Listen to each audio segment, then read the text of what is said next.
E aí pessoal, beleza? Tá vindo aí um vídeo do professor Olavo de Carvalho. Inscreva-se no canal, compartilhe, curtam o vídeo e apoiem nosso canal se puder. Todo mundo junto aí para tentar mudar o Brasil, ajudando nosso presidente.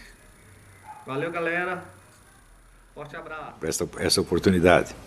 Muito bem, o nosso assunto ele tem várias portas de entrada possíveis. Pode-se entrar nesse assunto por várias vias.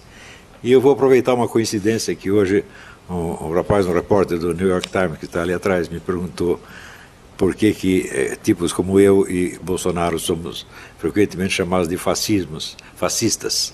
Né? Então vamos entrar pelo lado do fascismo. Qual é a origem do fascismo? O fascismo começa por volta de 1910, com uma discussão interna no movimento socialista italiano.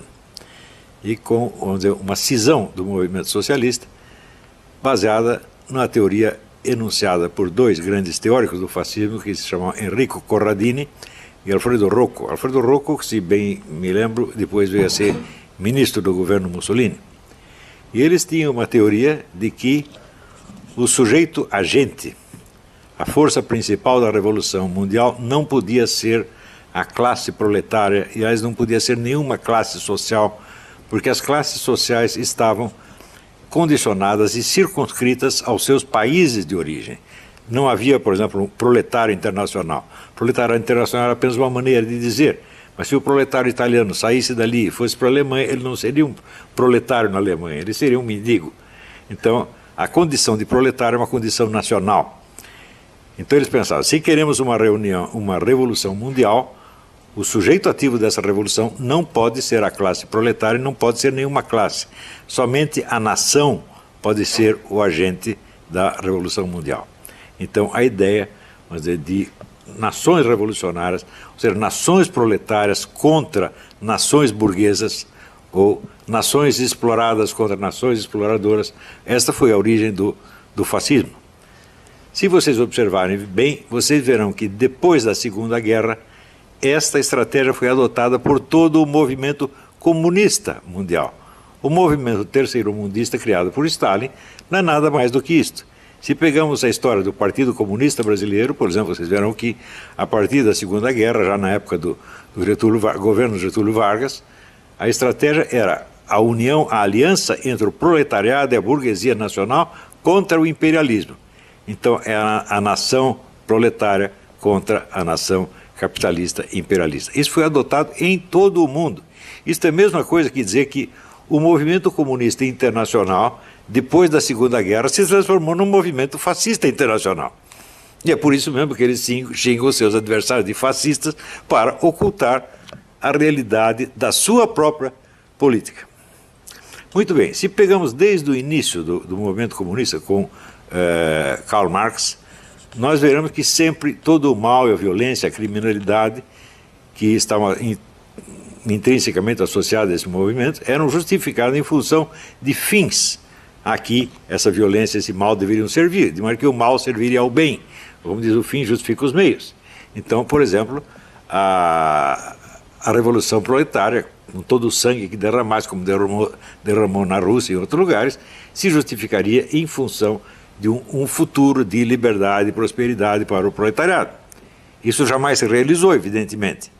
Como jamais se realizou, então foi preciso mudar o discurso. Passamos da revolução proletária para a revolução das nações exploradas contra as nações exploradoras.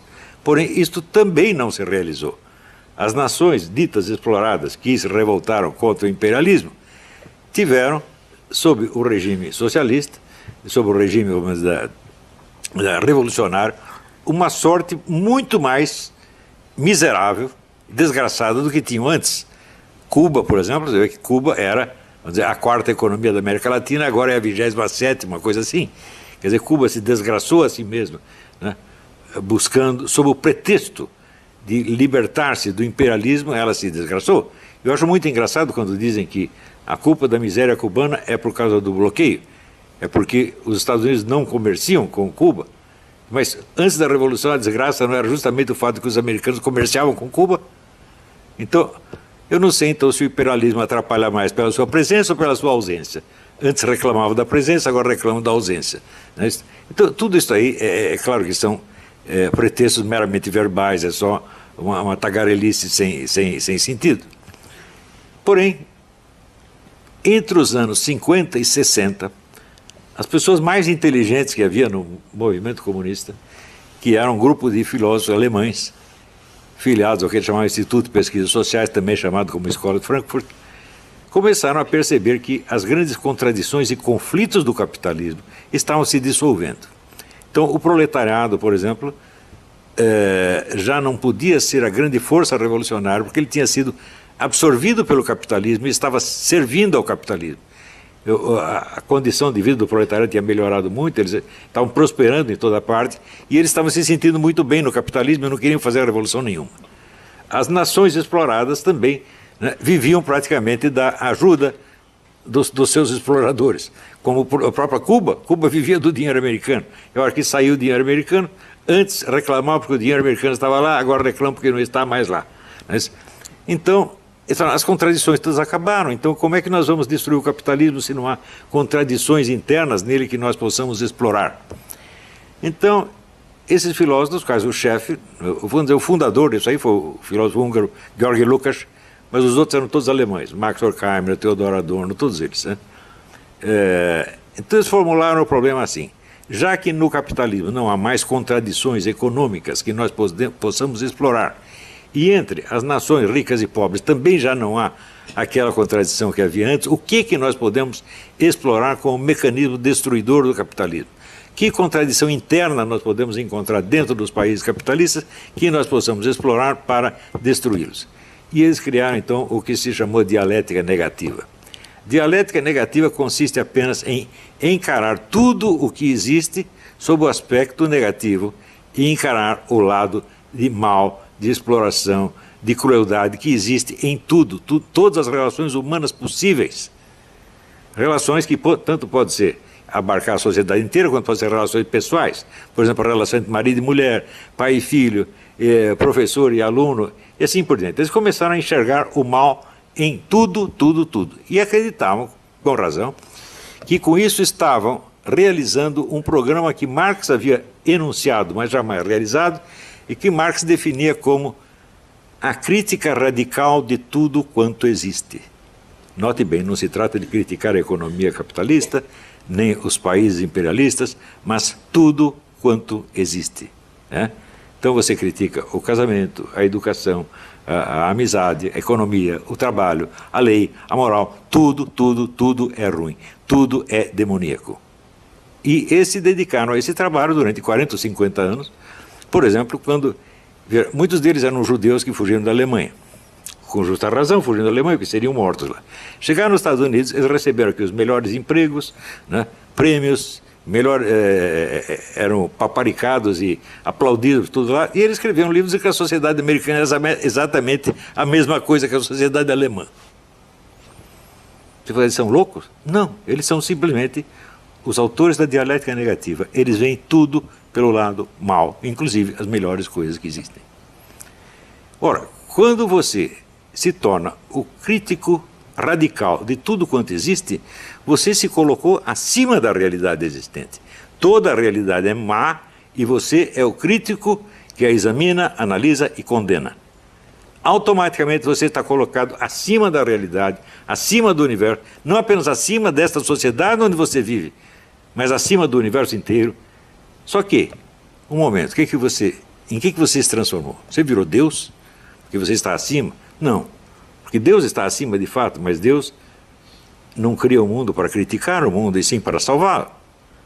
Ou seja, você, quando se torna o crítico radical de tudo quanto existe, você se transformou no demônio. E o demônio, evidentemente, está livre de todas as obrigações humanas. O demônio só tem direitos, e o direito dele é fazer o mal contra aquilo que é mal. Como tudo é mal, ele pode fazer o mal contra tudo, e ele jamais será condenado e nem acusado.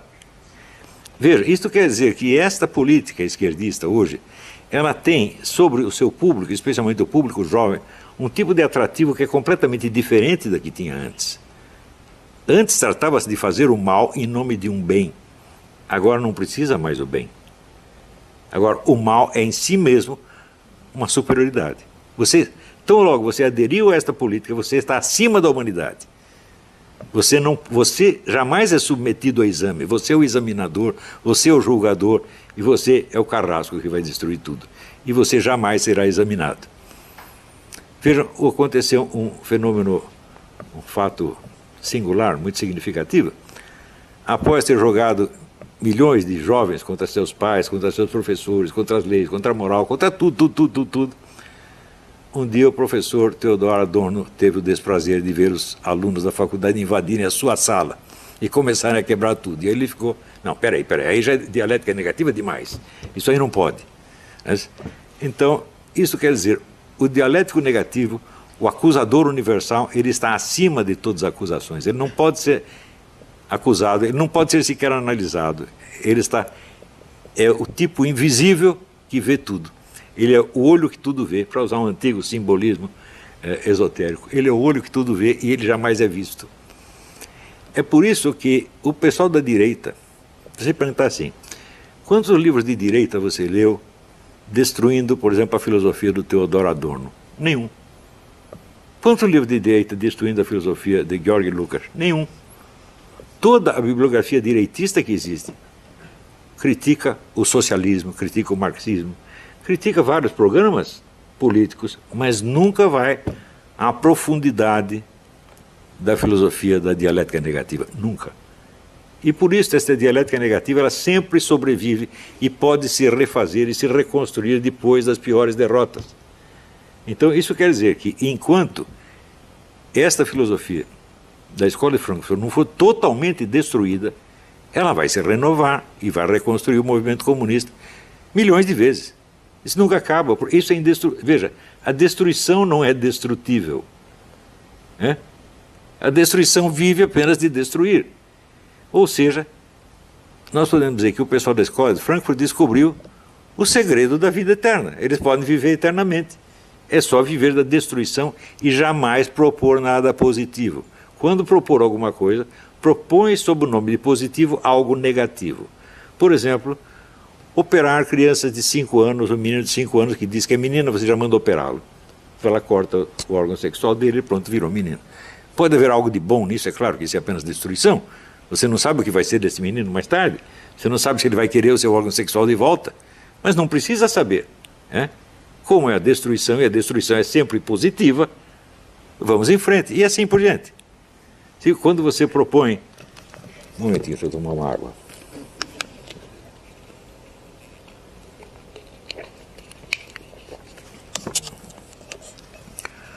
Quer dizer, a legalização universal do aborto.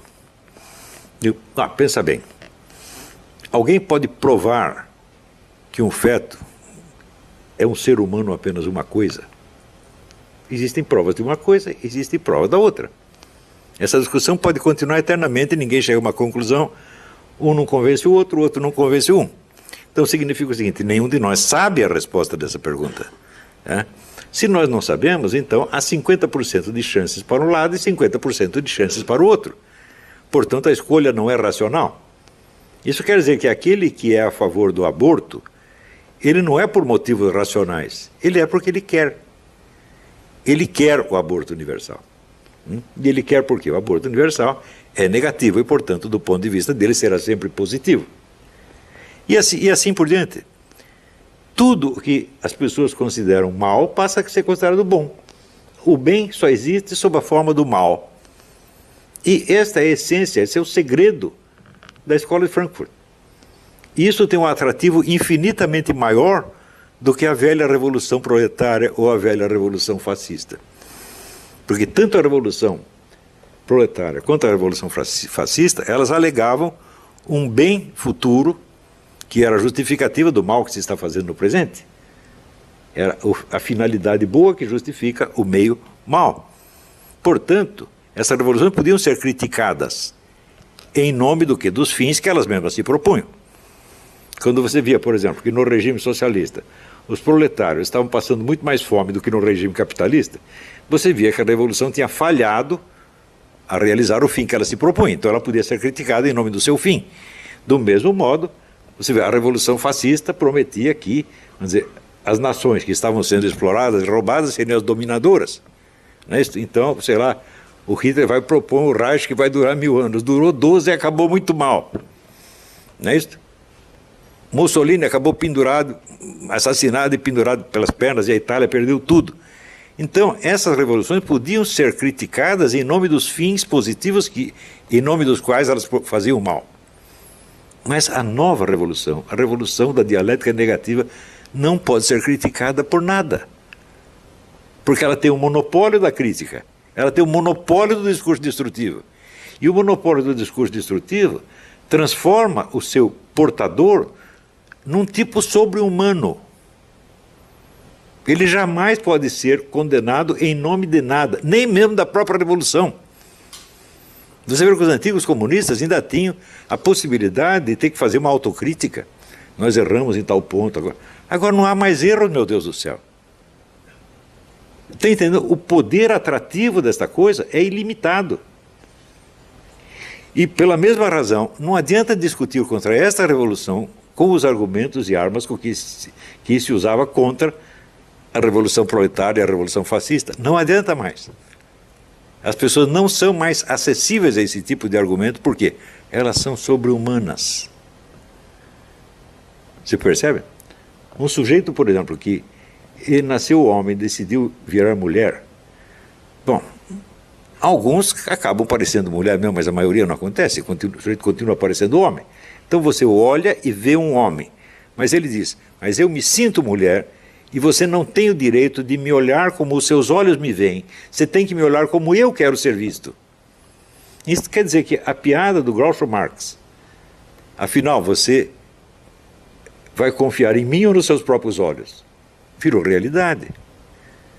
Você tem que negar o que, você tem que furar os seus olhos.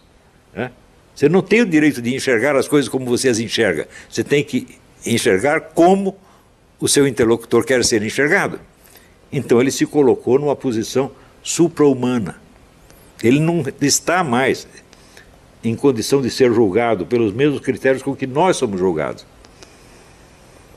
Ou seja, ele pode nos proibir de falar, sem jamais ser acusado de opressor ou de estar fazendo censura. Ele impedir você de falar significa o quê? Isso é liberdade de imprensa. Né?